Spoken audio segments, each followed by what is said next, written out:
Welcome back, everyone, to Weather on the Go, all your weather coverage. I'm Hunter here on this Wednesday, October 29th of 2025. And Hurricane Melissa is making its way across the Caribbean, eventually out to sea into the Atlantic, not before causing some significant impacts across Cuba, Jamaica, Haiti, and eventually the Bahamas and Bermuda. So a lot of areas have been impacted. A lot of areas will be impacted moving forward with this system, and then recovery efforts after that. Unfortunately, I'm getting word here, breaking news, that Haiti has had at least 25 fatalities from Hurricane Melissa alone. And that number may climb. So our thoughts and prayers are with everyone in Haiti and everyone that has been affected by this here in Jamaica and Cuba and everywhere that has been affected by this system.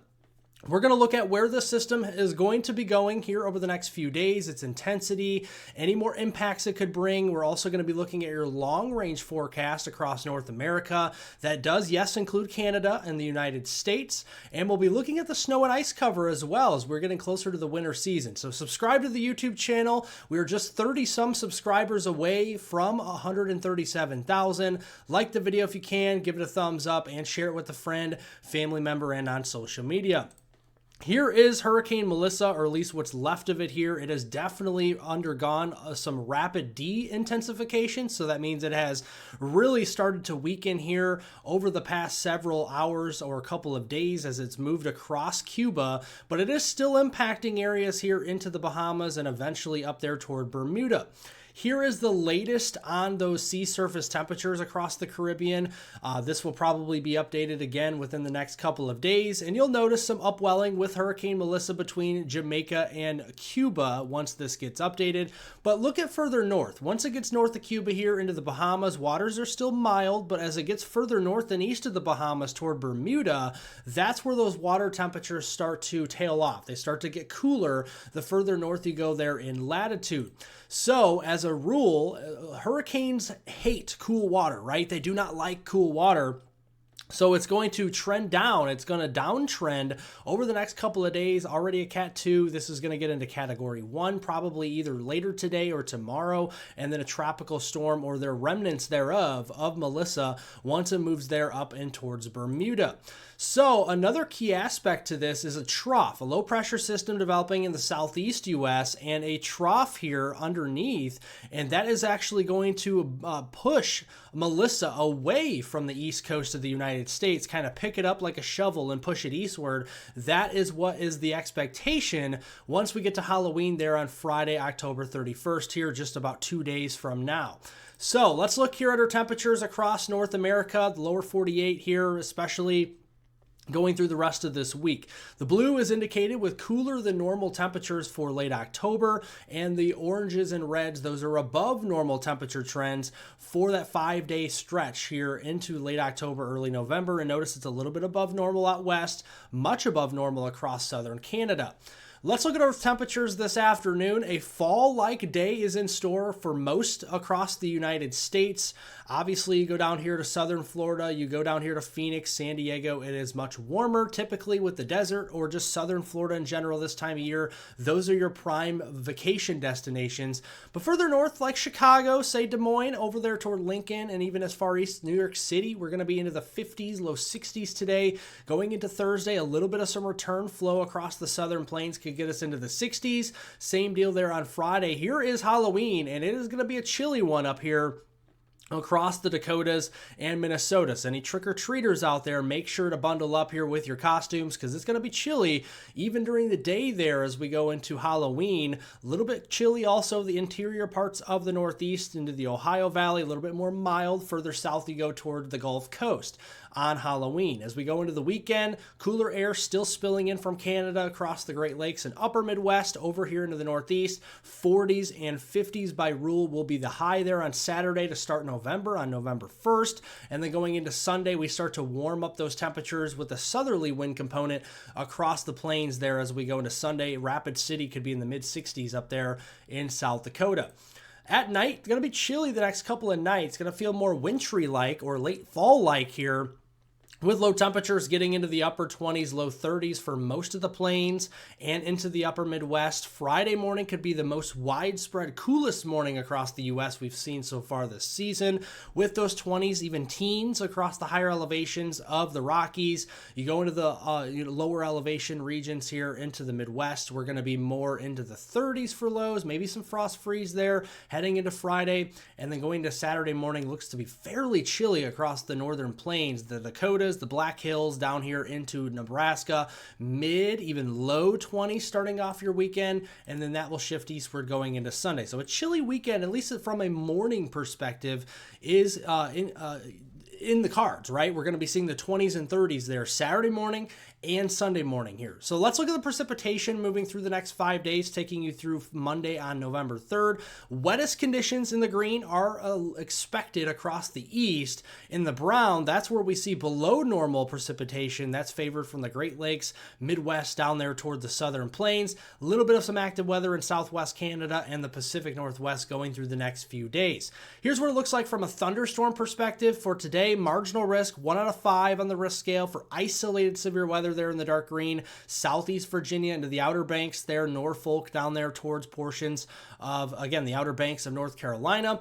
And there is a tornado risk in green. That's a 2% chance. So a land spout, even a water spout possibly there in the Outer Banks, keeping an eye on that. Going into tomorrow, not much change, maybe a little bit further north with the severe weather threat, although it is low to 1 out of 5, marginal risk, isolated severe weather, southern Jersey, southeastern portions of Pennsylvania, Delaware, eastern Maryland, down there into the Outer Banks of Virginia and North Carolina. By Halloween on Friday, October 31st, no thunderstorm activity is expected across the United States by then.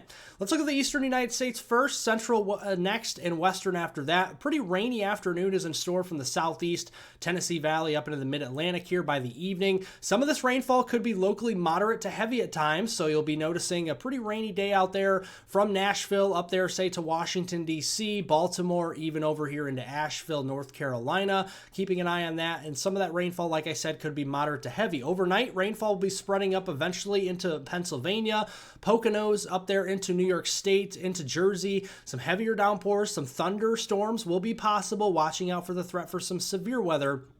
And then the pivotal point of this low pressure system will be coming back across Ohio, Lake Erie into western Pennsylvania. So Pittsburgh, Erie, Pennsylvania, Cleveland, Columbus could be seeing some backwash moisture there heading into Thursday afternoon and evening as that low pressure winds up there through the northeast. By the time we get to Thursday afternoon and Friday morning, we're going to see a mostly sunny to mostly clear sky for the southeast in the wake of that low pressure system. In the central U.S., we got some cloud cover here today that will be spreading across portions there of the Ohio Valley. Chicago could see a mostly sunny afternoon, and then some more cloud cover building across the upper Midwest with some showers.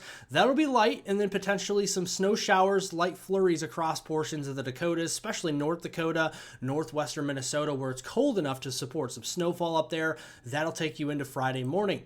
Out west, we're going to see some higher elevation snow for Idaho and Montana briefly, and then as we go into the evening, pretty quiet out west here. Partly cloudy, mostly clear skies, all told out here. And then going through Thursday, again, we're going to see some mid and high level clouds overspreading the Pacific Northwest, moving into the central northern Rockies. That could lead to a mostly cloudy sky for your Thursday evening out there. Again, for, say, Wyoming, Salt Lake City area, Las Vegas, keeping an eye on that. And looking here at the rainfall totals, taking you through 7 a.m. on Monday, November 3rd. Heaviest rains will be, again, Tennessee Valley, Mid-Atlantic, up into the northeast, southern Quebec, southeastern Ontario, Canada is also in play.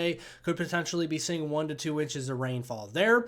Central United States and western U.S., pretty quiet outside of the Pacific Northwest. Seattle down toward Portland could potentially be seeing some heavier rainfall. Now, from the snowfall perspective, not really going to be seeing really any snowfall in the United States. Even in those higher elevations that you look for that this time of year, you have to go all the way up into Alaska, Yukon, and British Columbia there into western Canada and into the northern hemisphere really to see a lot of the heavier snowfall in the higher elevations through your Monday. Let's look at the wind. It's going to be a breezy next few days heading into the weekend. Northeast with that low pressure system winding up. Wouldn't be surprised to see those wind gusts 40, 45, even 50 miles per hour. Same deal down here, central southern plains into the lower Mississippi Valley heading into the weekend. And then some higher elevation wind gusts over 80 miles per hour perhaps across southwestern, southern Alberta and into the higher elevations in the Rockies of western Montana. So be keeping an eye on that too. Let's look at the snow cover here from last month on September 30th. The orange is the ice cover, the blue is the snow cover. Keep an eye on that because watch, a month later, we have blossomed that snowpack in blue, especially across parts of the northern hemisphere here, including Alaska, much of western Canada, and even parts of the Rockies in the United States a month removed. So it definitely is a sign that winter is getting closer.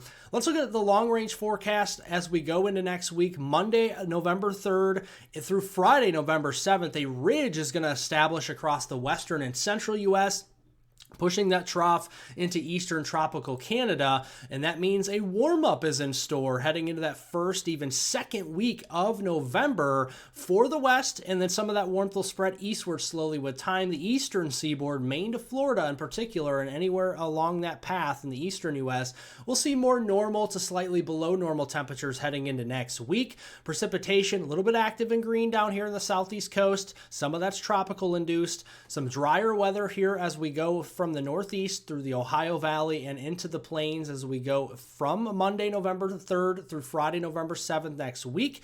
And then picking back up with that moisture and those precipitation opportunities across the western and Pacific Northwest of the United States next week too. We look at that here, the deterministic European model. It is showing wetter conditions for the southeast, perhaps near the Smoky Mountains vicinity of eastern Tennessee. We have the drier weather, primarily drier than normal. Doesn't mean we're going to be bone dry, but drier than normal from the northeast through the Ohio Valley toward the plains, and then picking back up, like I mentioned, with the moisture across the west and the Pacific Northwest. That's the European model. The GFS model, there's not a lot to disagree with here. Maybe a little bit further south with the GFS with the moisture into central California versus the European model that had it more into northern California, but nonetheless, we'll have to hash that out as we do get closer.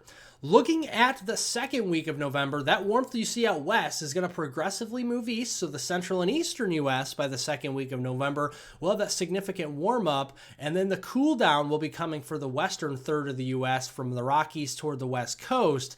And that will promote some active weather here in the central and eastern U.S., at least for above normal precipitation. A lot of this likely to be rain as it's going to be warmer than normal. But hey, look at the snowfall with the cooler air coming in across the west. Any precipitation here that is lingering behind that warmer weather in the cooler air, that could be turning into snow in the higher elevations. And you look here at the North America view, more hefty snow in feet for portions of British Columbia, Yukon up there toward Alaska once we get towards that 13th, 14th, and even 15th, the midway point there of November. So that is the forecast. That's all the weather talk I have for you today. We'll see you in another video forecast either tomorrow or on Friday. Thank you all for watching. Thanks for the support. Have a wonderful rest of your Wednesday out there.